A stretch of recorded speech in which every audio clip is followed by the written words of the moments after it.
Hi, I'm Diane Rogers. Welcome to your 1 o'clock news report with MonWHO Media. Fahim Mahim has come down with a terrible case of the sniffles. I'm filling in for him. Now let's hear a report from BBC News. Hi, this is Kelly from BBC News. I've been doing an investigation on the GlaxoSmithKline's initiative about water sanitation. I think the idea of pharmaceutical companies, the concept that's actually perceived by the member states is a very negative one. In terms of GSK, I have a very negative vibe from them in terms that they're pushing their way through the community with their specific ideologies. We have a certain budget that's allocated towards charity work. We need to make sure that our money is well invested. The reason as to why I have actually been interrupting and being very dominating in a lot of these conversations is because I do believe that sanitation needs to be addressed. There are many that question the intention of GSK in pursuing the initiative. Sanitation is a short-term issue that GSK is using to draw attention away from less profitable issues in the long term. Sanitation is a huge issue in refugee camps. Russia disagrees with GSK's stand that sanitation is sanitation is more important than access to medicines when addressing a lot of problems that these refugee-ridden countries are facing.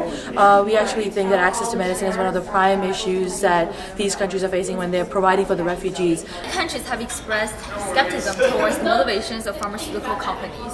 Of course, there are many, especially those in the Europe regional bloc, who seem especially inclined towards policies designed by GSK. From BBC, I'm Kelly Q. Now let's hear from Al Jazeera. Hi, this is Ramiz Imtiaz from Al Jazeera News. I'm here with Saudi Arabia Delegate Nick. We're going to be discussing some of the interesting developments that have happened in the first 2 days. Firstly, there's been a talk from the Europe bloc about rejecting aid to Syria. Now, what impact do you think this will have on the Middle East, and in particular about the stability of the region? Well, it's going to have a very negative impact on Saudi Arabia and as well the Middle East generally. I disagreed with that decision. I thought that Europe actually should be providing more expertise to Syria in this time. You said negative impact. You didn't really elaborate on that. Can you describe what do you mean by negative impact? Well, the region is very destabilized right now, and we feel that if the European Union does not step in, that instability is going to continue. And by instability, I mean these very large numbers of refugees inside a country, Turkey, creating problems with the Turkey government. Turkey doesn't want to devote resources to these people, so that's going to harbor a little bit of hatred between Turkey citizens and Syrian refugees. By European Union helping, do you mean confrontation in Syria, like the one that was in Libya? No, we're not advocating for military interventionism. We're advocating for more expertise from Europe to Turkey. Now let's hear from Xinhua News. Hi, this is Megan with Xinhua, and today I'm here with the International Federal Association of Medical Students, IFMSA. Asia seems very, very allied in helping refugees and wanting to help refugees anyways. What do you have to say about this? Do you think this alliance is true? Yeah, well, from what I've observed in Asia, they seem to be making great progress in long-term solutions such as education and sanitation, working with GSK. But I'd like to shine the light on the current refugee situation in Sri Lanka, which my medical students there are very concerned about. There are currently 100,000 Tamil refugees in Sri Lanka, and medical aid is not able to get in there. We know that the situation is very dire at the moment, and we're wondering why we're not talking about this issue, why China and India isn't getting involved, why the whole Asia bloc really is ignoring the refugee situation in Sri Lanka. Interesting. So then my question would be then, has Indian and Chinese economic investment truly been helpful then? No, I think that they're glossing over the actual situation. Clearly, China and India have economic and political interests in Sri Lanka, and they don't want to talk about and bring up this issue. I'm here with Canada's delegate. So we've already heard from IMFSA about the Sri Lankan, situation there. So what does Canada have to say about that? Well, first of all, Canada has the most Tamil Sri Lankan refugees. In Canada, the current situation is that a lot of the Sri Lankan refugees in Canada are protesting about the situation in Sri Lanka. So some major issues that they've been protesting are the lack of media access of the situation in Sri Lanka, as well as the fact that the disease is rampant in Sri Lanka, and the violence and rape that are spreading STIs in Sri Lanka. Alright, so it looks like Canada is definitely asking how will Sri Lanka respond. How does Canada feel about China and India's investment in Sri Lanka? Canada is a little concerned with the misplaced financial support that India and China is putting in Sri Lanka. What's happening is that this money is being given to the army, who are in charge of the camps, and where a lot of the refugees are being mistreated and the situations arise. So there's a mismatch between what is being told to the world versus what's actually happening, which Canada is very concerned with. Alright, so to summarize, it looks like Canada is asking how China, India, and Sri Lanka will respond. Alright, this is Megan with Xinhua, and I'm out. New York Times, what do you have to say? So, good morning, everyone. I'm here on the behalf of New York Times with Will from Somalia. Good morning. Good morning, Charlotte. How are you? I'm fantastic. How are you? Good, thank you. So, I've been at the conference, and you've been discussing short-term resolutions for African refugee camps. So, what's your position on this? On short-term resolutions? Short-term resolutions. Right now, Somalia faces a huge problem with malnourishment among its populations.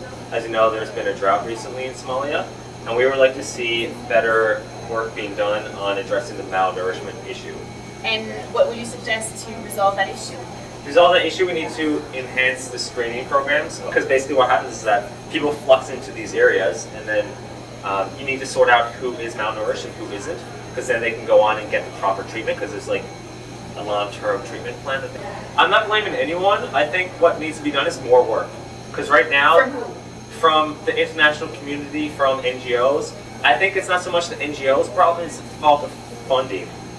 There's not enough funding being provided through the NGOs, through the UN, to support the campaigns, the work that needs to be done to fully address the Somali crisis. What about American funding? A few years ago, there was a study done that showed that over 54% of Somalians needed humanitarian aid, but a very, very low percentage of the funding requested was actually funded. Thank you so much for your interview, and it was nice meeting you. It was nice to meet you too, Cheryl. So, Will from Somalia about short-term resolutions. Thank you. I'm here on behalf of the New York Times with Miss Kashmira from the Red Cross. Good morning. Good morning. I would like to bring up the issue that's in Syria currently.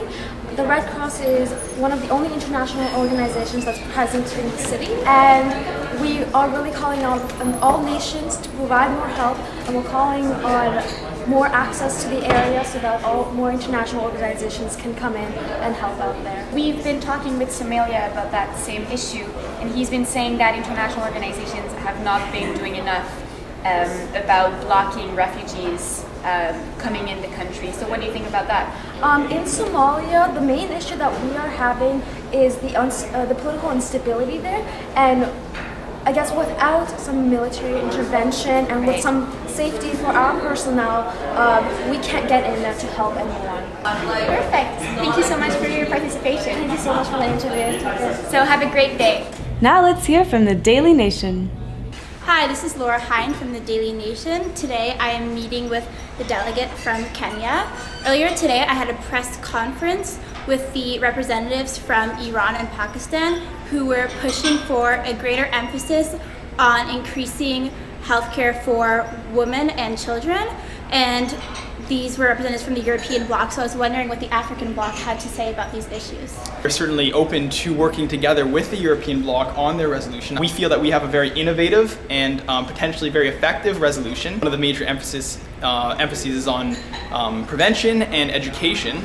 We've been in talks with MSF and also with Merck, which education also extends to increasing awareness about sexually transmitted disease. Okay, and you said that you had looked over the resolution that the European Yes, bloc had written, and yes. I was wondering, did you find any points of weakness in this draft? Some of the initiatives appear to be a little bit broad. But, they're not proposing solutions that might be effective to solve problems directly affecting Africa, such as HIV/AIDS. I feel like Africa's got some really innovative, forward-thinking resolutions going forward. I look forward to having them voted on in the plenary because I feel like they're going to benefit a lot of other countries. Okay, that MSF has the full support of the drafts that the African Regional Bloc has written.